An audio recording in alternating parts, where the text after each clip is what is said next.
Welcome back to Berlin, Germany, home of the LEC. Misfits Gaming is the hottest news in the league right now, and the Bunnies are looking to get their 6th win in a row against Vitality, who are subbing in a familiar face to the bot lane. More on this in a few minutes. I'm Machine, and I am joined by Yamatocannon and Ender. Sometimes he casts, sometimes he's forced to stand here with his mustard jacket and talk to me.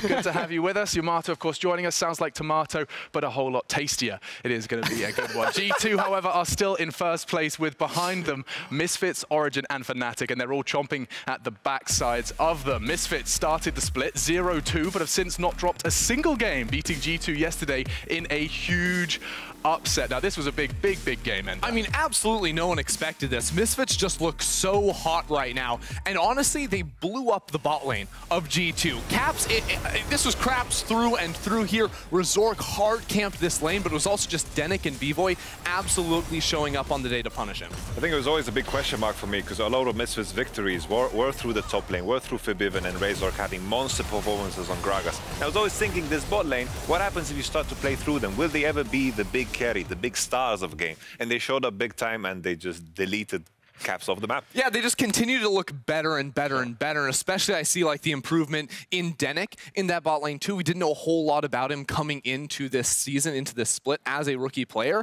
But I think week on week, he has just continued to look better and is now sort of entering the conversation as another really solid support here in Europe. Last point on this, because we are going to talk more about Misfits later, so focusing our attention on G2 for this final pin. The Sona being picked up, you know, how much of this are we attributing to G2's missteps? I think the issue is not the Sona per se, because when you pick the Sona, you need to make sure that you have some stronger side lanes going on. And this was the polar opposite of what you want with the Sona. If you pick the Sona, you're supposed to roam into a bot lane that's winning, but that wasn't the case. Sona had nowhere to go. So she was sticking around at the top side, trying to farm, and she was just getting farmed by the Echo. Look, G2 had 2 supports, but no AD carries, so I don't know what you're supposed to do. It didn't quite shape up. Was it 0-8? I think he had more deaths in this game, Caps that is, than his entire split so far combined. It's pretty brutal, and that's a good way to kind of summarize just how brutal of a loss it was for G2, and a huge win, of course, for Misfits. And from that huge win or upset, depending on which lens you're using, to a huge change, because after starting the new year, 0-7, Vitality are trying to shake things up. Now, an old EU LCS kid has returned to the LEC city. Do you remember Steelback? He made a strong statement as an AD carry, debuting with the famous 2015 Fnatic. You guys remember this face? You remember this smiling face of Steelback? I mean, I remember like the old Steelback, right, on Fnatic, did a lot of great things, and then sort of dipped out of the picture for a lot of people. Came back in as this sort of middle of the pack AD carry, not a lot of hype around this guy. I mean, towards the end of his career was trailing off, but then he sort of went back and readjusted his focus to become a support player, right? Went to the French league playing for LDLC, and I've just heard nothing but good stuff about this guy since. So I worked with Steelback, you know, in his final, or not final, it's obviously not the final. The last year that he played in the LEC, it was the AD carry. It was kind of underwhelming, the last performance. This was in Vitality. So obviously I took in the whole Giants roster. Steelback went into the support adventure together with Joko, and I think it's always so impressive when a player is able to reinvent himself, because always, sometimes when players get pushed down once, they don't make that resurgence, and Steelback has been doing super well in the LDLC and in Vitality Academy as well, and in general, I think the super role is where he belongs. Yeah, and primarily he's been making a name for himself on these like roaming style supports too. So when you saw Fnatic, or when you saw Steelback in the past, it was going to a side lane and farm for a long time. Now it's going to be about really putting an impact across other lanes. And actually, from Law's help, we have managed to get some extra scouting reports in from the French leagues. He's been playing mostly engage, and you said roaming support, such as Rakan. We've seen Braum, Thresh, Galio, and Nautilus. So some things to keep our eyes out for. Transitioning from AD carry to support, we've seen a lot of different players swapping roles as such, but it's exciting to see this AD carry to support transition in particular. Same lane, very different role, and I'm sure he knows what to expect from Comp given their history together. Yeah, I mean, like, what other ADCs have swapped to support? Like, way back the old Yellow days. Star and Rated, Afromoo. It's like all those boomer ADCs. They're like, well, I'm washed up, don't have the hands anymore. Get out of here. Support changes the game, you know that. This bloody Rek'Sai main. Of course he is. Yes, what can I say? I just think, you know, suppos in general, you know, when AD carry is a very mechanically intensive role, they transfer the knowledge of the lane, which is usually the most difficult part, and then support just flows easily into that. Yeah, and something else to consider as well is not only that, but Sacken and Skeens being rookies, Steelback alongside with Kabashard now, could be the comfort zone that these two kids need to gain confidence. Again, Vitality are in crisis mode, facing off against Misfits today, and we'll see if Steelback can be that difference maker. We'll cross our fingers and toes, and we'll check in with that later. But today, Steelback will get his first test on a new patch. It's going to be 10.3. We saw some of the changes yesterday in action. What was catching your eye most, fellas? We brought this up, actually a different graphic, excuse me, recapping 10.3. This is what we saw yesterday. Yeah, I think the first thing I jumped to is the new champions. We sort of saw on this patch Ezreal Yuumi as being that high priority, especially early on in the day, as a bot lane duo, was a bit surprising. Of course, Ezreal has gotten some buffs recently. Yuumi also got buffs on patch 10.3, and this duo, if left to their own devices, can try to take over the game due to their poke and ability to chase down the opposition. I think Ezreal Yuumi can be very obnoxious. I don't know what happened in scrims because everyone kind of locked it in. We didn't see the craziest performances from these champions. We had the Excel game where they won and they kind of bounced back. I think in general it's going to be a staple across all leagues. The one thing that I want to point out while we're talking about the bot lane, I expect to see more Zayaraka. I'm on the Zayaraka type train, and I think this is going to be the classic kind of bot lane that we saw last year when we saw Ezreal Yuumi trade for Zayarakan. This is the direction we're heading in. It's sort of like the hard engage versus like the potential scaling sort of slippery nature of the Ezreal Yuumi, which then takes me into the jungle too, because you have hard engage in the Sejuani on one side who got direct buffs, and then Karthus also with his scaling and ability to become a monster later in the game, thanks to not direct changes to him, but actually the EXP buffs in the jungle have enabled him to sort of come in and dominate in a lot of games. Is it just the EXP buffs that's put Karthus in the jungle more? I think there's also the fact that since Sejuani is on the board, you know, Karthus is a wonderful matchup into the Sejuani. Karthus was most often picked into these tank picks because you know that Karthus is not going to get punished. He's going to farm those jungle camps as well. This is a very interesting nature of how one champion can change the whole draft, because Sejuani all of a sudden enables so many more top laners. Maybe we'll see some Renekton, maybe some Camille mid again, because they love that synergy with that E stun that Sejuani has. Yeah, that's the thing, is like Sejuani coming in, Karthus obviously going to be very comfortable in that matchup, but I also think that Karthus can be played into pretty much anything right now. There's very clear windows where you need to punish him towards the end of his first and second clear, but his single target, like DPS, is really, really high, so unless you build a comp and play a very aggressive style to try and shut him down early, this guy is going to be able to free farm and become a menace later on. And because he's AP, it's yet another AP jungler you can add to the pool that frees up a lot of these physical damage mids. Dumb question, what else is in the AP jungler pool other than Elise? Well, we have Gragas right now is the big one. Elise, Sejuani as you now, mentioned. I guess, yeah. Yeah, Sejuani, I wouldn't give her the full magic damage. It's Mercury count. threads. Yeah, Mercury fair threads. enough, fair enough. Isn't it Treads? Talia, maybe. Treads. Oh Shoes. no, just let me try and correct you. Let me be right about something about League of Legends. Sorry. Okay. Thank you very much. I could be wrong. You've got the shoe game, so we'll let you have it. Oh, danke schön. But it wasn't, of course, all of the song and dance for the champs that were being picked. Quite a different story for some of the others, because while new champions make it to the Rift, one rogue assassin has left the world of Runeterra. Let's hope it's a while until we see her again.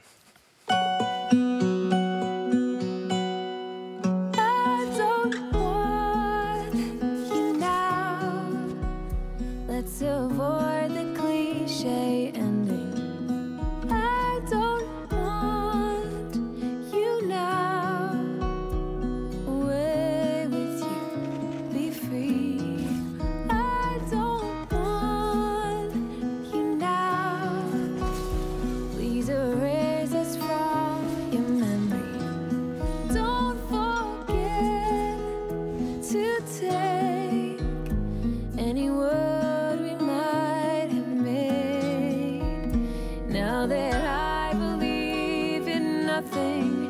so much easier to act like I am cold.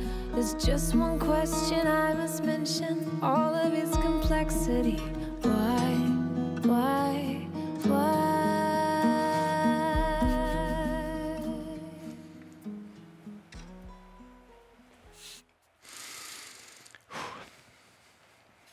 I'm actually impressed it was Ender not making the first noise. Now it's a moment of silence, sorry. A respectful silence for the loss of Akali. Rest in peace. Yes, it does seem like she's been gutted. A bit of a joke, perhaps, but guys, Akali, we're not going to see her, right? She's full on in the coffin. They're already shoveling on the dirt. Maybe in the top lane. Okay. Maybe, just maybe. Mid lane is a bit rougher. I think the Q change is too rough because they nerfed her Q on the energy to compensate for the pressures of mine business. So now you're really reliant on getting kills, but you're not going to get kills because you're just Akali. Yeah, I don't think we'll see any Akali on 10-3. I think a lot of people right now, sentiment is like at an all-time low. Sure. People hated her before, now they're like, we hate her and she's bad. But I think as people get some more time to learn her, maybe we could see her here and there. Or a new Prestige Edition skin, maybe. God damn it. Okay, but what fills the void then? Akali was permabanned for the, 3 of the 4 days I'm here. What's happening on the 4th? I guess the Soraka. Soraka fills that void. Banned out on red side, yeah. That's like Soraka, we've seen a lot of Cinder bans too, right? Ever since she got re-enabled, like you can flex her between mid lane and bot lane. So I think those are both really solid bans at the moment. Okay, keep our eyes on that. Earlier this week, though, Dracos and Yamato discussed the top players in every single position on the Euphoria podcast. So why don't we peel our ears back and take a listen? We're talking today specifically about talent density, or the number of truly top players that we have in each role. And I think it's appropriate that we start with mid lane, where I think we both have kind of strong opinions about whether or not the moniker EU mid really sticks around today. I think it is like super clear, like Perks, I think is better than anyone, right? Yeah. And then there's Nemesis and Nuktak, and then it's kind of a question mark ping, you know? Yep. I know that, the class of rookies that we had last year, everyone was excited about it, but I always had my reservations because, partially because I heard Jizuki's opinion on them all the time. Yep. This guy is so bad. This guy is so bad. I'm not going to mention any names.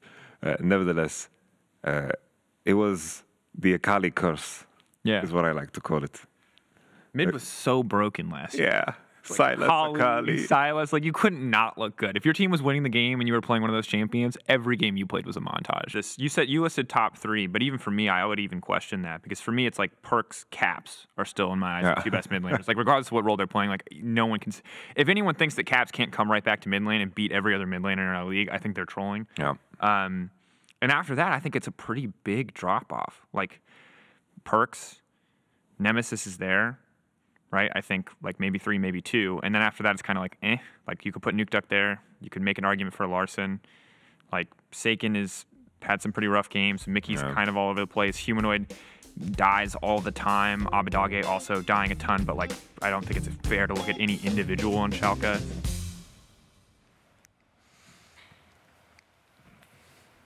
It is a big gap from the top. My name is Yamato, and I can speak without moving my mouth. Incredible. I don't know how he does that. Impressive. How does he do it? And his impressions are just seamless.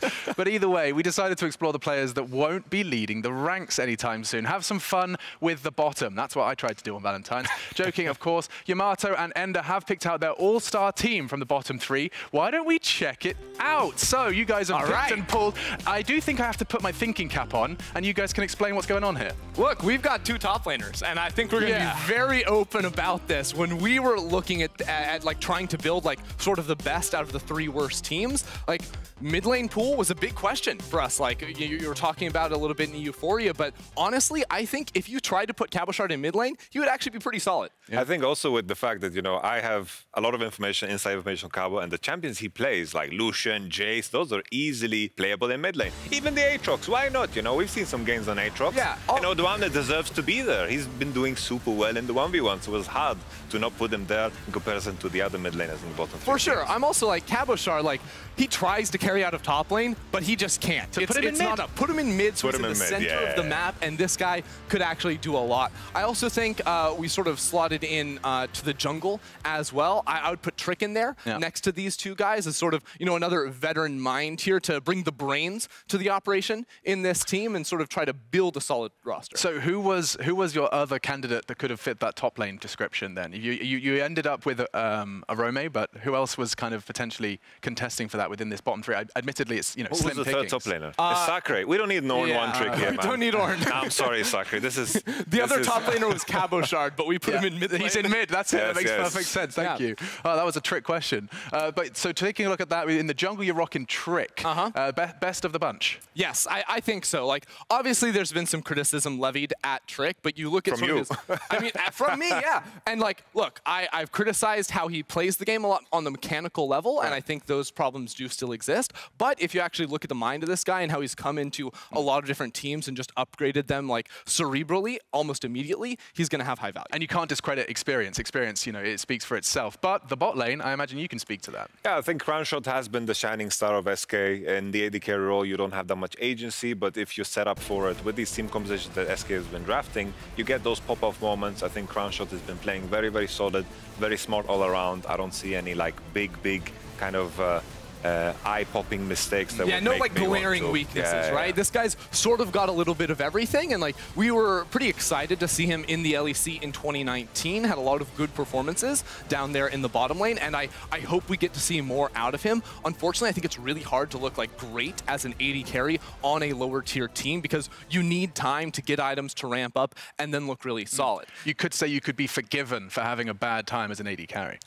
Thank you very much. Oh my God! Yes. 4D chess. Yes. I'm playing 6D backgammon. You're absolutely on Smell-o-vision, fire today. all the It's senses. insane. I'm out as We well. also have to address Steelback. Yes, of course. As support. So right? he hasn't Like, played a big game, change. right, Ender? He hasn't played a game yet in 2020 on the LEC stage, but I've watched a lot of games. I've talked to Lore a lot about him too and how he's sort of developed as a support player in the French scene. And honestly, I'm really excited to see what he can bring to the table, and I'm not really impressed with the other support options we have. I think if you are supposed to place bets, which is kind of what we're doing here with the all-star of the bottom three, I think that's where you put your money right now with what we've been showcased, hoping that Steelback shows us something better. Right, well, we'll cross our fingers and toes and, of course, get the answers today as he plays his first game, so keep your eyes on Vitality later.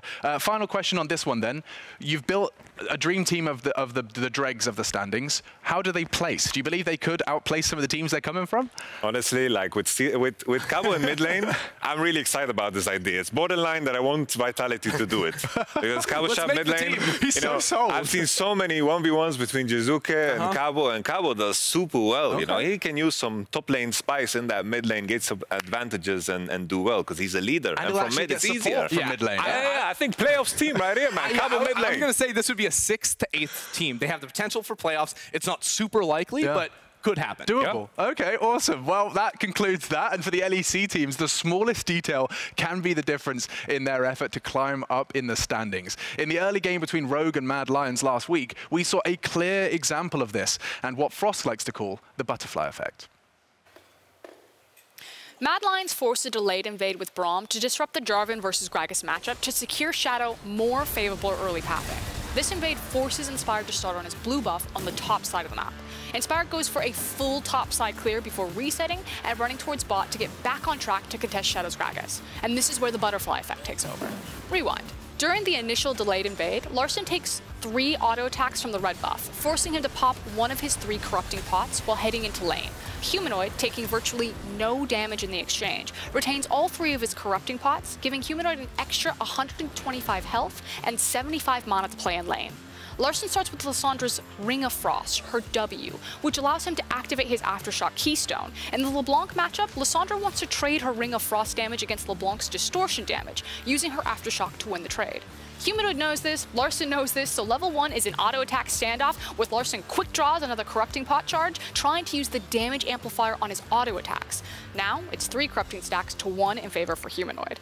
As the lane phase plays out, Humanoid should actually be taking much more aggressive trades to abuse his corrupting stack advantage. But between Larssen's conservative play and Miss LeBlanc chains, Humanoid doesn't get to abuse his advantage as heavily as possible. At 340, timed with Inspired's invade on enemy blue, Larssen chooses to back and uses teleport to return to lane. At this buy, Larssen can afford a Dark Seal and boots, but obviously not the most ideal shopping trip. This lane is actually in a great wave state for Larssen. By having refreshed charges on his Corrupting Pot, Larssen can look to trade aggressively with Humanoid if LeBlanc tries to contest the freeze, and either deny Humanoid CS or take heavy trades to also force Humanoid to back and even up the teleports. But then Larssen makes a critical judgment error. He leaves his lane to join his team's already won skirmish in the jungle, taking massive damage in the process. Knowing that LeBlanc is going to be backing for her buy, Larssen returns to his wave and attempt to hard push and get his wave to bounce off the enemy tower. And then LeBlanc teleport comes in. At this point, Larssen has to reset to refresh resources for lane trades after his disastrous jungle rotation. His attempted shove works, but a greedy recall position has him interrupted and gives Humanoid the opportunity to freeze. That back position ends up getting Inspired killed. Larssen can't approach the wave. He calls for his jungler to bail him out, and as Inspired shows up to correct Larssen's mistake, they're ganked in a 2v2 matchup where Larssen doesn't have any mana and no way to assist Inspired.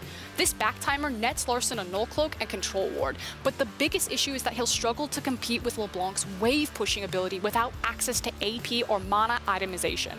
This directly impacts Rogue's ability to control the map, as it'll likely be that LeBlanc can move to every play first, which is best illustrated when the Herald swap comes to play.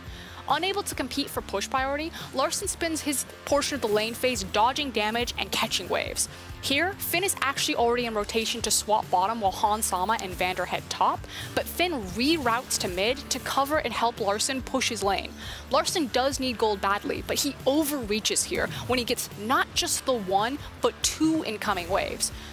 This means that Larssen is now behind the incoming Herald fight, showing up too late to properly contest the Herald, but just in time to set up with Finn's Wombo combo to save the day. This delay is an echo of the previous poor back timers from Larssen over the course of the lane phase, something that started when Mad Lions forced the initial invade and required Larssen to be ready to fight on map when Inspired went to correct that invade, and then was worsened by Larssen's own lane decisions. This game was decided by the smallest of details, and today, in our match of the week, the rookies of Mad Lions can't afford to make any mistakes.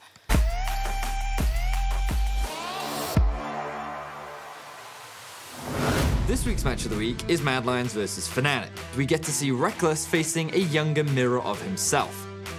So first I heard about Reckless when I was around 13, and I was always like, ooh, this guy is so cool. When I came in 2014, I felt like I was so much hungrier than everyone else.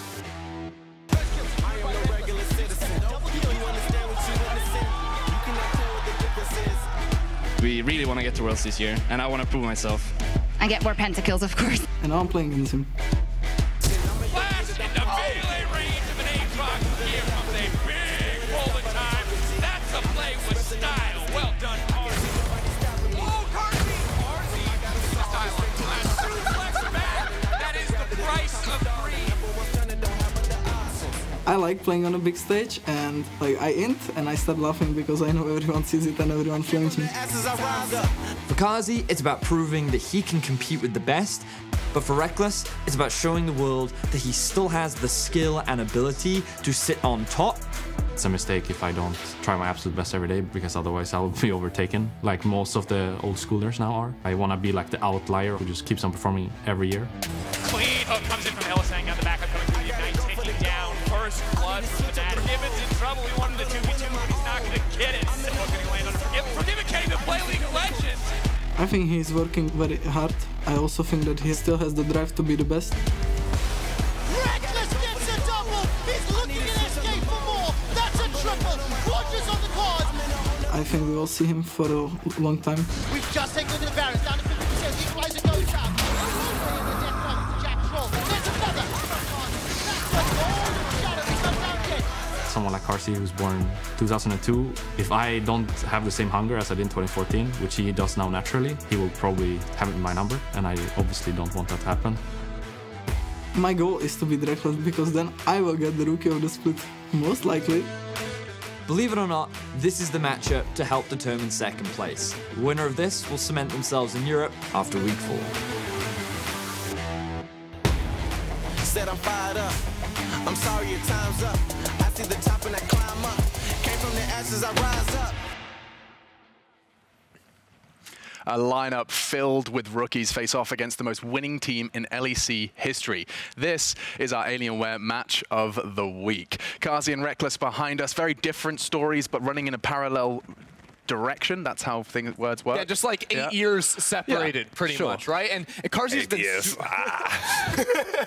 Karzi's been very outspoken about how he has always idolized Reckless. This is going to be a really important match to him. I mean, the fact that we've got to this stage in esports where you have players who've got such a long tenure in history, and they're talking about, you know, wanting to be the outlier, wanting to outlast the old schoolers. That we're seeing this in multiple games at the same time now. It's starting to happen where the guys that were the gods of the game are now, you know, either you have to work harder than everyone else to keep up, or, you know, that experience is only going to carry you so far. Reckless is proving that he can maintain, can keep up, and he is achieving his goals at the moment of being the exception to the rule. It's like the man has figured it out. You know, it's crazy that last year it was honestly his, you know, greatest year in terms of his individual level. And I don't feel like that's stopping anytime soon. The criticism of the past of Reckless was, oh, maybe 5 years ago he was too safe or whatever, but this is all bullshit, you know? And now, in terms of his champion pool, he only plays Tristana, Sivir. No. He's got the Garen in the pocket, you know, got some Karma in there too. All those exciting plays the picks Senna that we love to see. Senna and Aphelios as well. He's there to win, not to make you feel excited. Huh? I heard about Garen Yumi. Yeah, that was a thing, right? It's coming back. Oh, it is? It's coming back, baby.